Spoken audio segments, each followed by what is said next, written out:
vídeo de hoje do canal vamos falar de mercado da bola, jogo de amanhã, São Paulo e Juventude, renovação de Alan Franco e muito mais. Então vamos perder tempo não, vambora para o vídeo. Eu, Nicolete, beijo pra você, até a próxima. Nicolete é outro que queria estar nesse futevôlei também, né? Craque do esporte.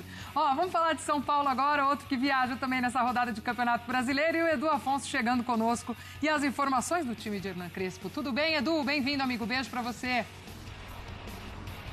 Oi, Glaucia, tá tudo bem contigo? Boa tarde aos comentaristas no estúdio, ao fã de esportes. Hoje pela manhã o São Paulo deu sequência aqui no CT, a preparação da equipe para o jogo contra o Juventude, que acontece quinta-feira em Caxias do Sul. Vai pegar uma friaca danada lá, fala-se em 6 graus de temperatura na hora do jogo. Mas o São Paulo tá numa semana bem tranquila e nem isso vai tirar o entusiasmo após a vitória contra o Corinthians no Majestoso, que tirou o São Paulo um pouquinho da proximidade da zona de rebaixamento, mas ainda é pouco, 2 pontos apenas. Por isso, os jogos desta semana contra Juventude fora e Fluminense em São Paulo, domingo, são fundamentais para o São Paulo largar de vez esta posição desconfortável e já começar a mirar outras situações dentro do Campeonato Brasileiro. Bem, sobre o time, 2 são as dúvidas do técnico Hernan Crespo. Ele vai ter o trabalho desta quarta-feira para definir.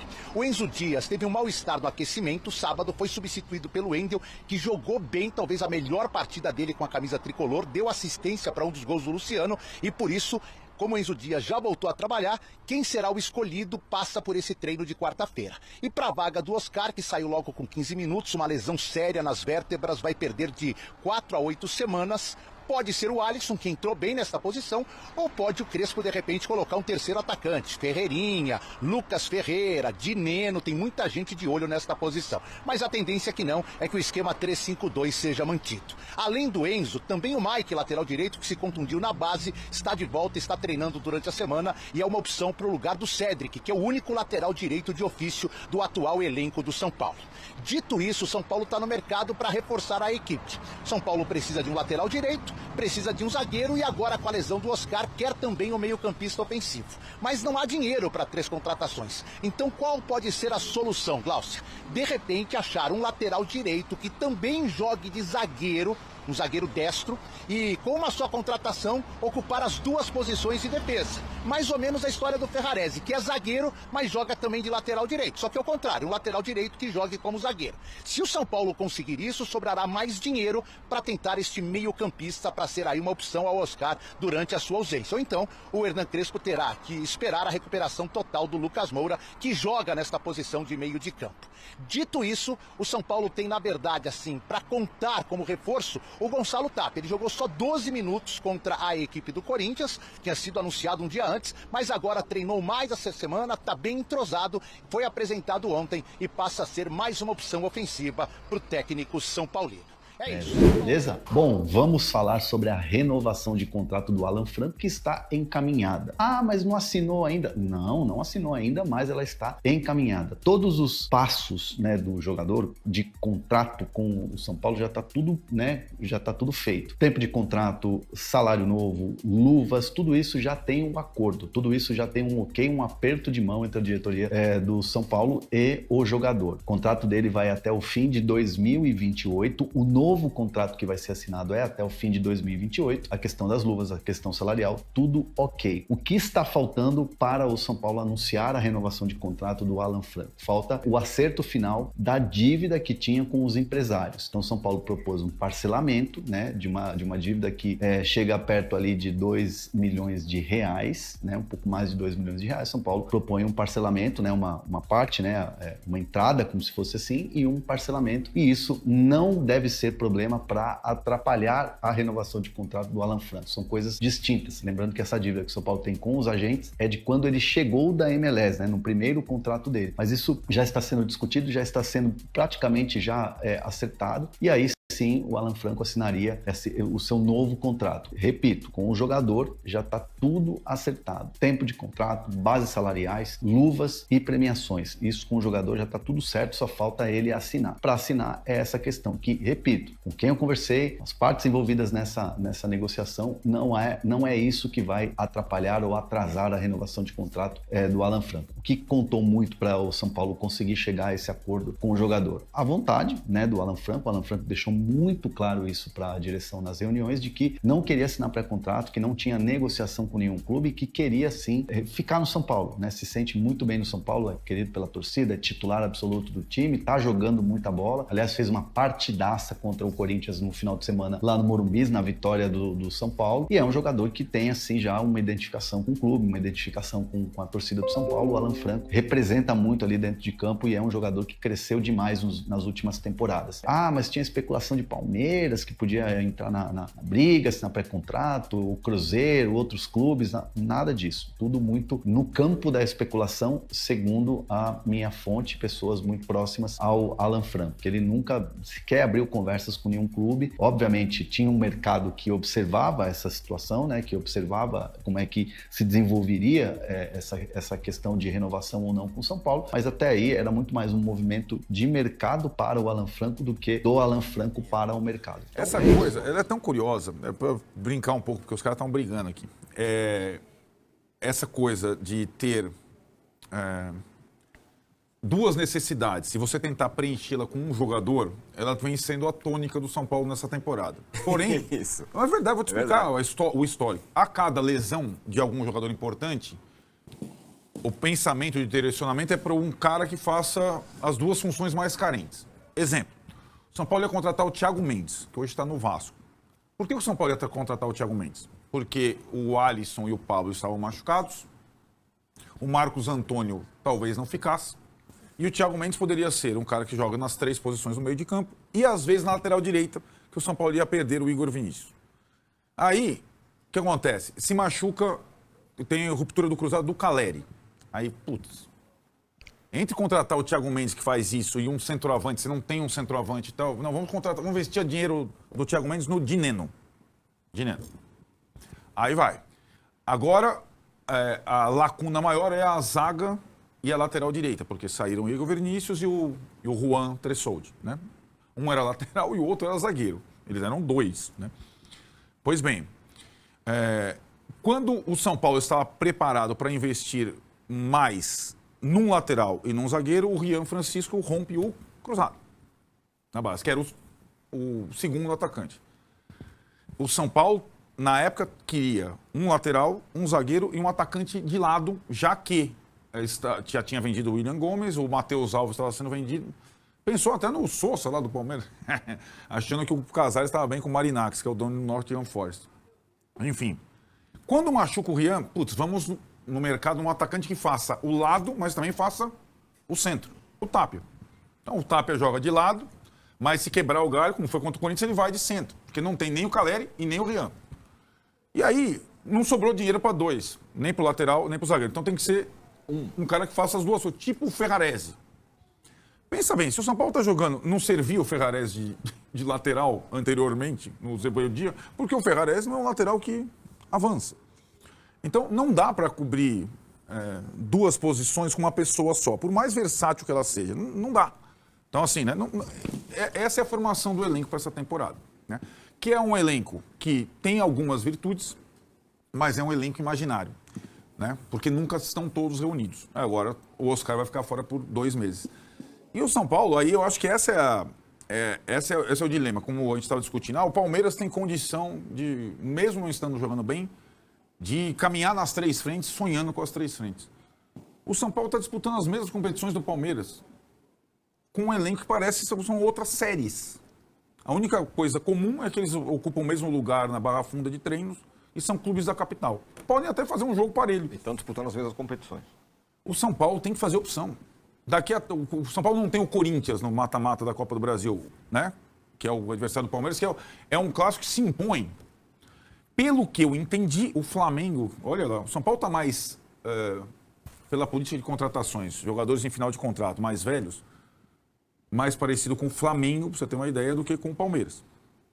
Pelo que eu entendi do Flamengo até agora, pode ser que eles roam a corda.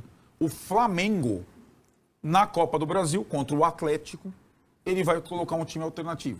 Porque a conclusão é que o Flamengo não tem um elenco hoje capaz de disputar as 3 frentes. Ele briga pela liderança do Brasileiro, a Libertadores, e vai colocar um time alternativo na Copa do Brasil. O São Paulo vai ter que fazer uma opção dessa, cara. Mas enfim, o São Paulo... é um desafio aí pro São Paulo, né? Eu acho que são um time do mesmo nível, São Paulo e Fluminense. dá jogo. E o jogo contra o Juventude, eu acho que a questão aí é que o jogo contra o Juventude em Juventude, como diria Ricardo Senna, é que é a dificuldade, né? Jogar no Alfredo Jaconi lá na neblina é duro, né? Difícil, é complicado.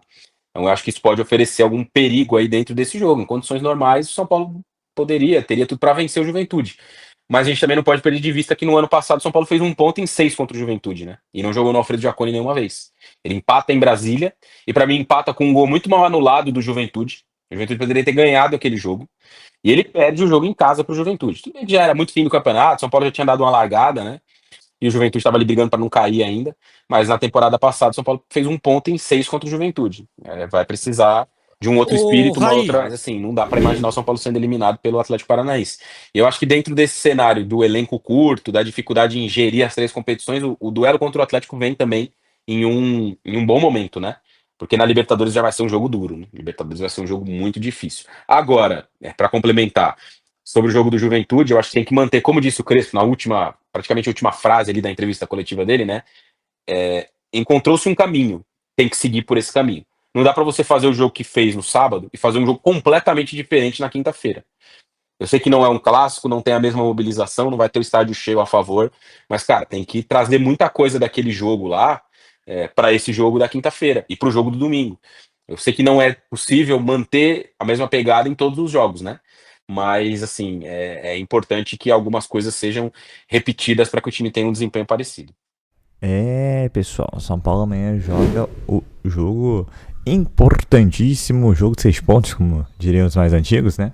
Confronto direto contra o Juventude, que tem menos jogos que o São Paulo. Então é importante o São Paulo, e eu concordo com o Mancini, né? O empate não é ruim, mas o ideal é vencer. O ideal é vencer porque você aumenta aí a distância. E aí, trabalhando com aquele cenário do Tirone de 6 pontos, né? Que seria o ideal. Você consegue dar uma respirada e aí, quem sabe, engrenar um pouquinho esse trabalho do Crespo. Mas a estrutura estaria, famoso 3-5-2. O pessoal segurando o pé para não tomar amarelo e de falar no jogo seguinte. Essa é a realidade do momento, que o São Paulo não tem muitas opções de elenco. Vídeo que seu quarteto 3 está machucado, né? Sobrou o Luciano. E entre mortos e feridos aí, né? O São Paulo continua aí sua caminhada no Brasileiro. Vai ser difícil até o fim. Mas se você consegue, né, uma vitória no Caxias do Sul, é importantíssimo. Mas vamos ver, né? Fica a dúvida aí se vai ser o Enzo Dias, quem vai estar no meio campo, se vai ser mesmo Bobadilha, Marcos Antônio e Alisson, ou se ele vai recuar o Luciano, botar o Ferreirinha com o André Silva, o Lucas Ferreira com o André Silva, apesar que ele não botou até agora o Lucas Ferreira, então acharia meio difícil ser o Ferreirão junto com o André Silva. O Mike tá de volta, assim como o Enzo Dias, né? Então já estaria à disposição do Crespo, que já foi dito aí no vídeo, que vai ver o Mike para ver se realmente São Paulo tem necessidade de contratar um outro lateral direito, porque só o Celic não dá. E a gente sabe as limitações, principalmente no ataque que ele tem, né? Então, é isso. São Paulo hoje buscaria um meia, 0800. É tudo 0800, né? Assim, só fica no condicional, porque não tem grana, cara. Então, não acredito que vai vir alguém aí, não. Mas seria um meia, um lateral direito, um atacante já veio e um zagueiro. O zagueiro, eu acho que não virá. Você tem 4 e vai trabalhar com esses 4 e torce para ninguém machucar. Vai ser assim, né? E esse meia lateral direito vai depender das condições do Mike. E o meia o Hernandes está disponível? Acho que não, né? Então, eu acho que fica muita balela, mas o mercado vai estar aberto até setembro, então tudo é possível.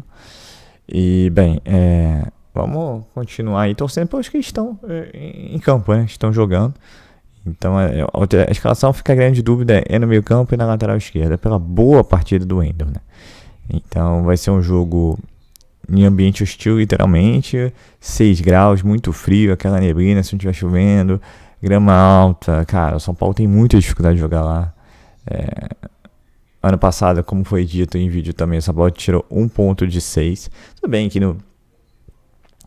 em relação ao jogo da volta, São Paulo já tinha largado de mão o campeonato, mas o primeiro jogo lá foi um jogo difícil, questão de arbitragem, mas a gente torce agora para que essa vez não tenha questão de arbitragem, São Paulo consiga sair vitorioso. Mas que é difícil, normalmente o Juventude pontua em casa, então o histórico do São Paulo não é bom, o estoque do Juventude lá é bom, é falar do Beldia, mãe. Então, vamos ficar de olho. Vamos ficar de olho. Nossa função é torcer pra esses caras que estão aí, não tem jeito. É o que tem. Falando de Oscar vai ficar 2 meses parado. Esse aí precisa um banho de sal grosso. Ele e o Lucas, é impressionante. O Lucas, ao que parece, fez um procedimento de infiltração no joelho. Parece que já não está com dores. Se preparando essa semana para que semana que vem aí volte realmente os treinamentos. E caso dê tudo certo, poder estar apto a voltar aí no jogo do outro fim de semana contra o Inter em Porto Alegre, também um confronto direto. Ou se não, no jogo da Copa do Brasil contra o Atlético Paranaense. Só a favor da tese aí, da ideia do Arnaldo. Escanteia a Atlético Paranaense, vai com o time alternativo. Eu ia dizer agora que esse time atual é um time alternativo, né? Comparado ao que a gente fazia de simulação do time do São Paulo lá no início do ano. Mas é mais alternativo que esse. E focaria na Libertadores, mas principalmente no Brasileiro. Acho que o negócio é não cair, né? Tem até uma faixa aí do São Paulo que bota no estádio que o São Paulo nunca caiu, né? Continue essa faixa no estádio, porque esse ano vai ser com muita emoção. E para finalizar, acho que talvez a boa notícia dentro de tantas más notícias, né? O Alan Franco aí tá tudo bem encaminhado, então deve estar aí para oficializar a sua renovação até 2028. Ótima notícia.